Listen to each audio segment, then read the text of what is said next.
Should knowledge be owned? And if so, who owns what you know? Apple says the knowledge inside its engineers belongs to Apple, so it's suing to keep that knowledge from walking across the street. But yesterday, OpenAI called that suit meritless.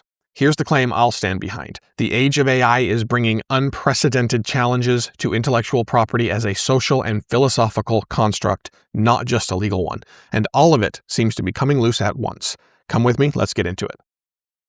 Start with Apple and OpenAI. Apple sued OpenAI over trade secrets. We covered that opening move on July 11th, and here's the claim. Roughly 400 former Apple employees carried device know-how across the street to OpenAI, and one engineer, Chang Liu, used an authentication flaw to reach files that he wasn't cleared to see. Now, those are all allegations, and a court will test them. Yesterday, OpenAI hit back, formally. Its words, "It's not aware of any evidence that this complaint has merit." OpenAI reads it this way: Apple is trying to slow a competitor with a lawsuit instead of a better product. Now, that's also a claim. Now, something has surfaced in the days after the initial allegations that changes how the whole fight reads. We learned about one of the things that OpenAI is actually building: a speaker, screenless and voice first, something that you pick up and move around a room. It runs a live conversational model. It's reportedly planned as the first of about 5 devices, and at least this one is targeted for launch in 2027. Now, notice what that does. Apple's grievance is that ex-Apple people are building hardware now for OpenAI. And OpenAI is doing, it just admitted, exactly that. It's walking into Apple's home category, the ground that Apple treats as sacred, staffed by people who learned the craft inside Apple's device teams. Trade secret law exists to do one specific thing. A person can leave a company, and the law tries to make the knowledge stay behind. So you keep your feet, but you leave your head at the door. And that's getting harder to enforce. A decade ago, hardware expertise stayed locked in a few firms. The scarce stuff was real. The tooling, the fab relationships, the design knowledge that you couldn't get anywhere else. But that scarcity is really thinning. So a fence around device expertise now fights the direction that the knowledge seems to want to travel. Now, here's the plain version. Apple is trying to keep human judgment, and human judgment gets better by moving between problems, not by sitting still inside one company. The lawsuit is the old boundary asserting itself against a thing that compounds faster when it's free to walk. Let's shift over to the sharpest market signal of the day, and it's a brutal one. Thursday, IBM lost more than a quarter of its market value in a single session. IBM's own filings measure that drop as steeper in percentage terms than Black Monday in 1987. A quarter of the company gone in a day. A revenue miss is what triggered it, $17.2 billion against the $17.86 billion that analysts expected. So not a catastrophic gap on its own, but listen to how the CEO explained it. Arvind Krishna said clients are diverting money toward, his words, servers, storage, and memory purchases to secure supply-constrained infrastructure. So he called it a spending rotation, his way of saying that the demand hasn't collapsed, it just moved. Now, that framing, of course, serves IBM, and it's their CEO saying it, so that makes sense. It recasts a shortfall as a detour, a temporary thing, rather than a lasting move away from what IBM sells. So, hold that as the company's claim, not settled fact. But the market didn't treat it as one bad quarter at one company. Same session, Microsoft, ServiceNow, Salesforce, and Intuit each fell 3 to 5%. The market repriced the whole software category at once. Investors heard something structural. The money that used to buy a seat inside proprietary software is leaving. It's buying the infrastructure underneath the AI that's replacing the seat. Go one layer down to the people now. Thomson Reuters said it will cut up to 500 engineers, about 1.8% of its staff. At the same time, it's opening more than 250 new roles that it describes as senior and AI native. So a smaller, differently shaped bench. And the 2026 tracker on layoffs.fyi put the year at roughly 120,000 tech workers cut across 228 companies. And then there's the story that I think matters the most here. 26 Meta workers sued. They filed as Doe plaintiffs, so anonymous. The complaint alleges that Meta used its own internal AI systems to pick roughly 8,000 people for layoff. It names them. An assistant the filing calls Metamate. keystroke monitoring, and dashboards that ranked employees by how many AI tokens they used and tagged them with an AI native label. The suit alleges that the cuts fell hardest on workers with disabilities and people on protected medical leave because, of course, their AI token use was down. Meta denies it flatly. On the record, they said, workforce management and organizational decisions were and are made by people, not AI. So the allegations are unproven, but this is among the first cases to put the question, manager or model, in front of a U.S. court. And here's something that most coverage will miss. Look at what makes that lawsuit even possible. When a human manager decides who to cut, it leaves almost no record. It happens in someone's head in a closed room. You can't subpoena a gut feeling. But an AI-mediated layoff leaves artifacts, the token dashboards, the keystroke logs, the AI-native tags we just talked about. The exact systems named as the threat are the reason there's finally something to actually inspect here. A process that used to be unauditable just possibly became evidence. Let's move over to a different kind of thing that these companies fenced: content. Tuesday, a coalition of publishers sued Google in New York. Elsevier, Cengage, Hachette, and authors including Scott Turow. Here's the allegation. Google trained its Gemini models on their copyrighted books and educational materials without a license and without payment. The complaint's language is not subtle. It calls this one of the most prolific infringements of copyrighted materials in history. And here's a specific twist. Google Books was a long-running project that scanned books for years. The suit alleges that Google took material supplied for that project and repurposed it into Gemini's training data. People handed over books for one purpose, they say, and Google fed them into another. Google will contest this, and let's be honest about the law. The core question here is genuinely unsettled. Is training on copyrighted text a transformative fair use, or is it unlicensed copying? That's live across multiple pending cases right now. So I'm not going to hand you a winner, of course. Nobody has one yet. But what matters is the pattern is widening here. We covered publishers suing Meta on the same grounds back on May 6th, and now it's Google. And there's another signal from inside the industry that we actually talked about yesterday. Microsoft's CEO floated what he described as a new kind of patent or attribution idea, a way to trace an answer back to the sources that shaped it so that value could flow back to the sources. Read that as positioning, of course, from an interested party, not necessarily settled engineering yet. But notice what that concedes. When a major model builder starts sketching the plumbing for attribution, then the industry is admitting from the inside that ingest everything, attribute nothing is not going to hold as a pattern.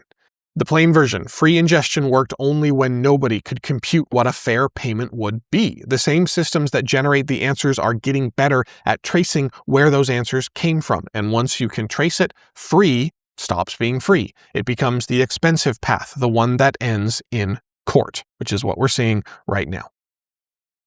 Now over to the best news of the day with an honest catch attached. The AI race is moving off the frontier and toward open weights. Models developers can often download, run, fork, and build a business on even, depending on the license and the hardware. And by volume, that race has a new leader. In Hugging Face's Spring 2026 report, Chinese open weight models accounted for 41% of measured downloads on the platform. And this is one of the major places where those models live.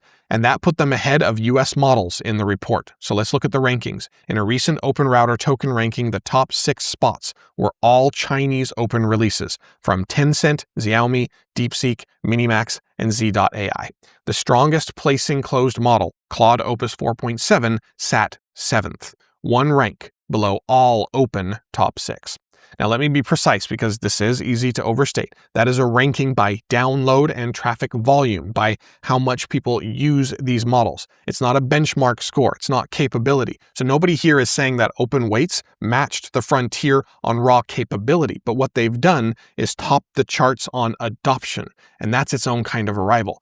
And the reason they're able to do that, of course, is because the capability is getting so good that it does rival the closed models at the top. And the scale underneath it is wild. A new model repository lands on Hugging Face every 7 seconds. Half the Fortune 500 now pull from it. On Vercel, open models handled roughly a third of AI requests in June. And the people building this are naming the stakes out loud. Clement DeLong, Hugging Face's CEO, said, "The biggest risk in AI is concentration of power. You create asymmetry of power and asymmetry of capabilities." And from Beijing, Jipu's founder Tong Jie argued in an internal memo that frontier AI should stay open to everyone. His point, security comes from broad participation and shared oversight, not walls. And then he backed his words up. Jipu released its GLM 5.2 model free to download and commercialize. Dario Amodei, though, head of Anthropic, takes the other side. He argues open weights just widen the danger surface. Both, of course, are interested parties, but only one of them released a model for free to prove the point. Now, the catch, and it's a real one, the choke point didn't close, it slid down from the model to the silicon that trains it. Reflection is a US open model startup valued at $8 billion, and it just signed a $1 billion compute deal with Nebius for NVIDIA's latest chips. That's weeks after a similar SpaceX arrangement. And the Gulf funds with sovereign billions to spend, Saudi Arabia's Humane and the UAE's G42 still depend structurally on NVIDIA. Humane's first order was 18,000 NVIDIA Blackwell chips, so the deals that they signed with AMD, Grok, and Qualcomm cover inference, running the models, not the training that builds a frontier model in the first place. That's why they need the NVIDIA chips.